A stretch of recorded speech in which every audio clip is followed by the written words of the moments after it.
Ok, entonces, bueno, hoy con esta clase finalizamos el total de las clases que era mi compromiso realizar con ustedes.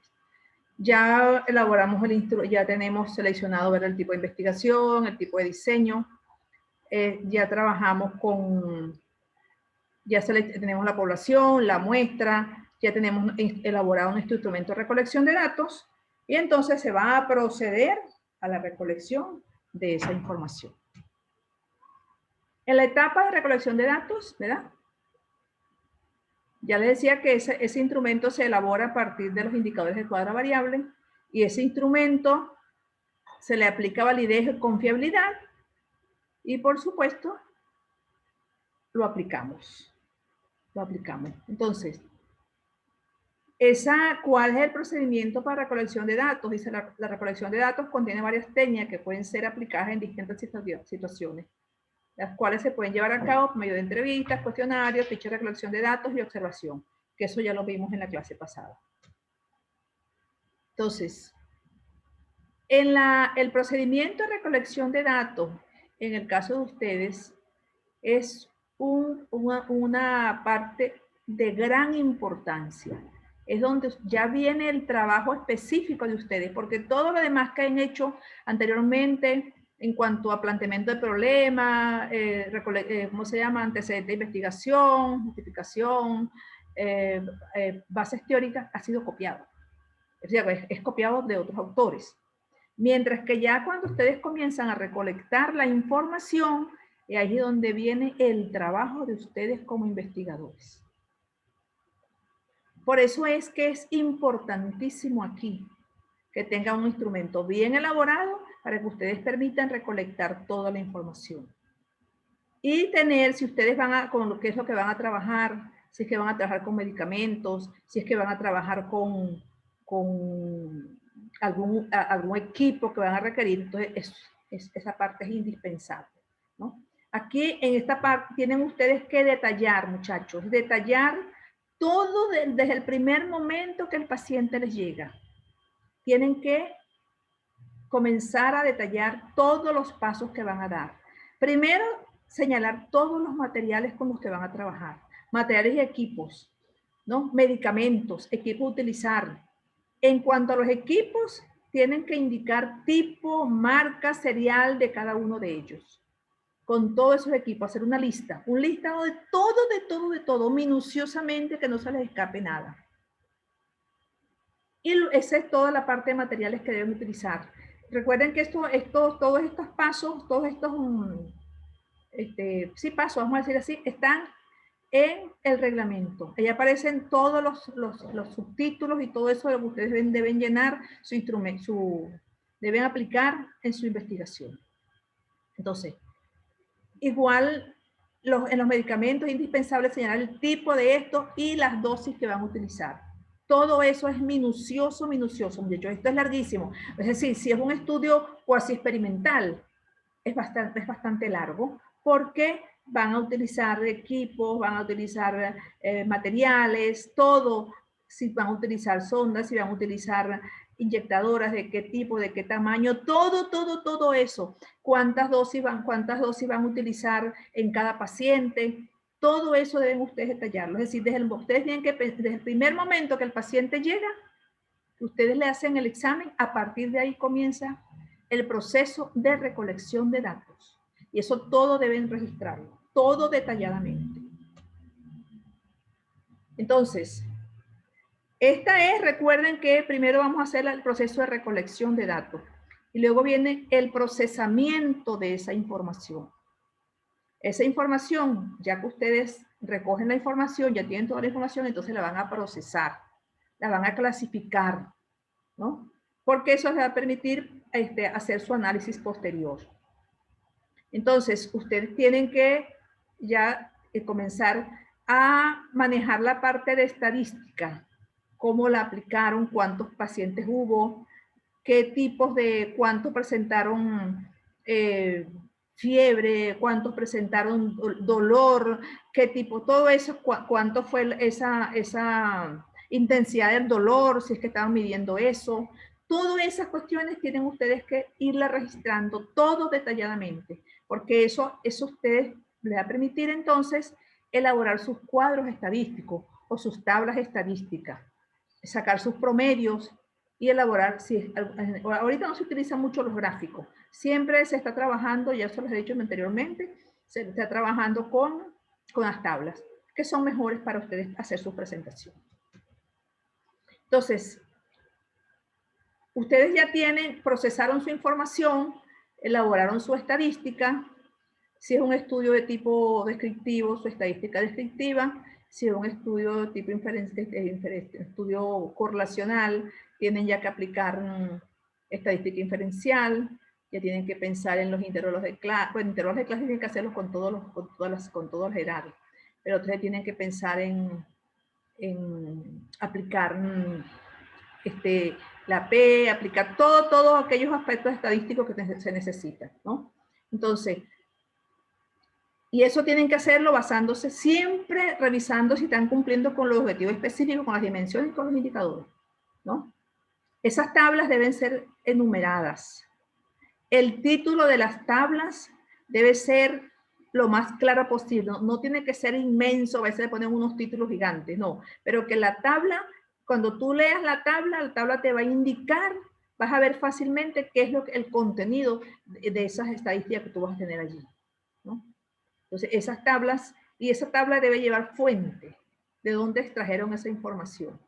Toda tabla debe llevar título, debe llevar su número, debe llevar el título del trabajo y debe llevar la fuente.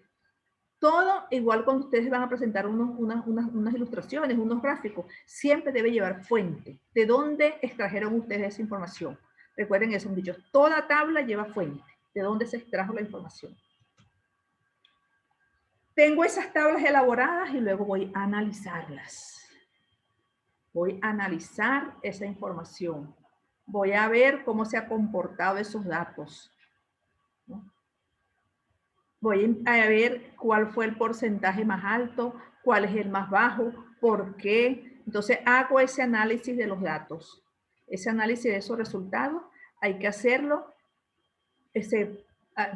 viendo primero cómo se comportó de manera individual esa información y luego buscarle si tiene relación entre ellos, qué relación hay, ¿no? Porque tenemos que ir analizando dato por dato, cifra por cifra, ¿no? Y llevarlo luego a la parte estadística. Y cuando estoy haciendo ese análisis de datos, tengo que presentarlo tanto en frecuencias absolutas como en frecuencias relativas. No puedo dejarlo únicamente absolutas porque no me dice nada. Mientras que yo tengo un porcentaje, ese porcentaje me permite a mí comparar. Siempre hay que trabajar con porcentajes, siempre, siempre. Luego tengo ya los resultados de mi investigación, voy a la discusión. Mire, esta es una de las partes más importantes. Por supuesto, todo lo que hemos venido desde que se recoge la información, el análisis es esencial. Luego viene la discusión. La discusión es la parte más larga del contenido del trabajo. Porque aquí yo voy a, como su nombre lo indica, discutir. Yo voy a discutir mis resultados con los resultados de los antecedentes que tengo. Aquí donde viene a aparecer la importancia de los antecedentes. Y por eso es que yo les dije al comienzo que los antecedentes de investigación deben guardar estrecha relación con el trabajo que tenemos nosotros, con el trabajo que ustedes van a hacer, perdón. O yo me incluyo porque, bueno, siempre uno está trabajando en eso. Esos antecedentes deben guardar estrecha relación con el trabajo porque si no, es imposible que yo pueda comparar.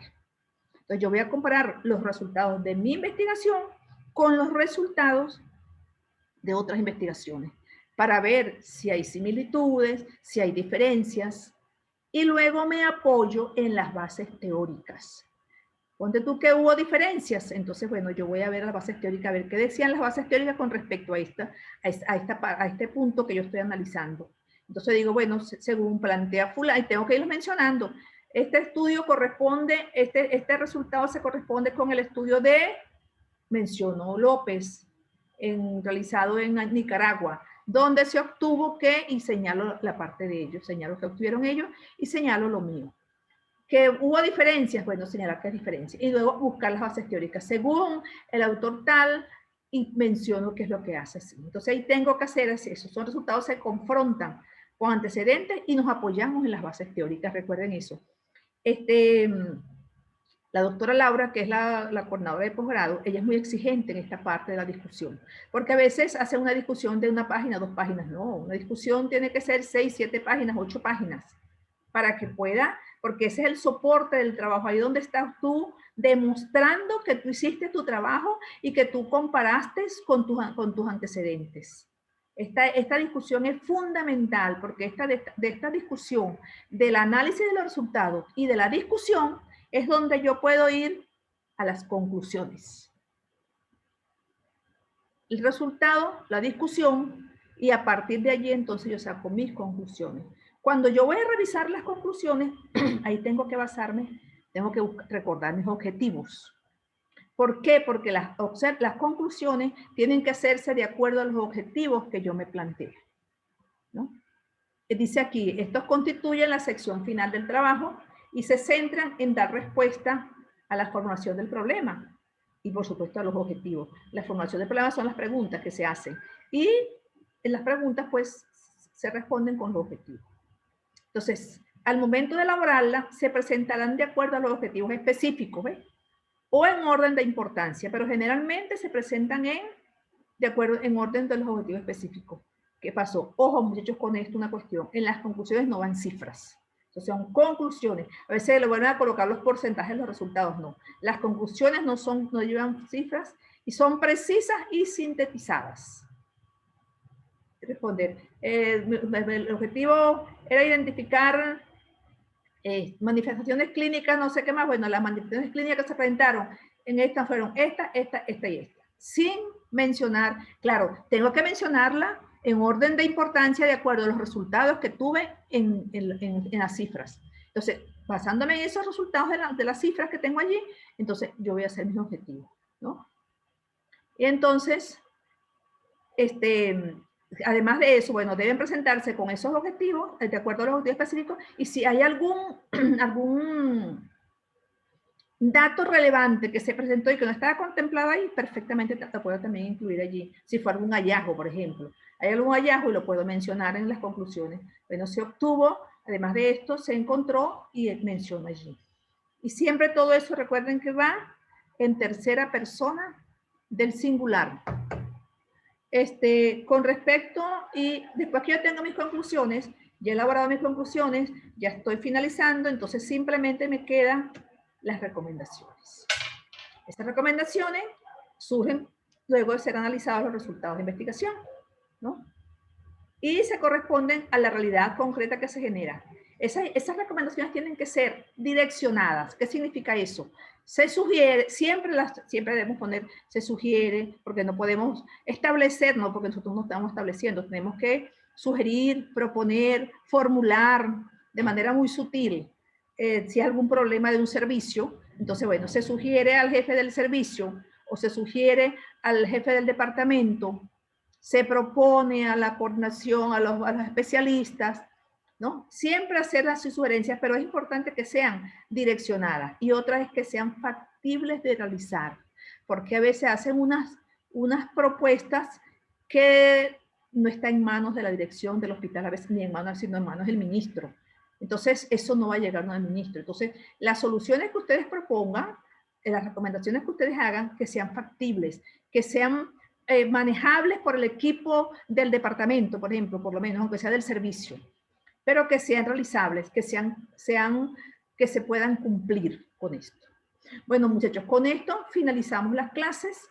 Yo espero que las explicaciones pues les sean de utilidad. De todas maneras, yo estoy a la orden de ustedes ante cualquier duda cuando se les presente, cuando esté en su trabajo de investigación. Yo estoy a la orden, con mucho gusto les puedo orientar, porque sé que de verdad que para mí ha sido difícil esto, porque no hay como tener la clase presencial, que hubiésemos elaborado el proyecto y ustedes hubiese sido mucho más fácil, porque realmente metodología se aprende haciendo. Esto en este momento, dar metodología y no hacer el trabajo, mira, bueno, nos quedamos muy cortos, pero yo espero y aspiro que con esto y con el material de apoyo que tienen, se puedan ayudar. Y cualquier duda que tengan, muchachos, con mucho gusto, yo les puedo ayudar cuando estén haciendo su trabajo de investigación o estén elaborando su proyecto. Me pueden llamar y yo con mucho gusto les oriento. Bueno, muchísimas gracias y nos vemos entonces en el examen que les aviso próximamente cuándo va a ser.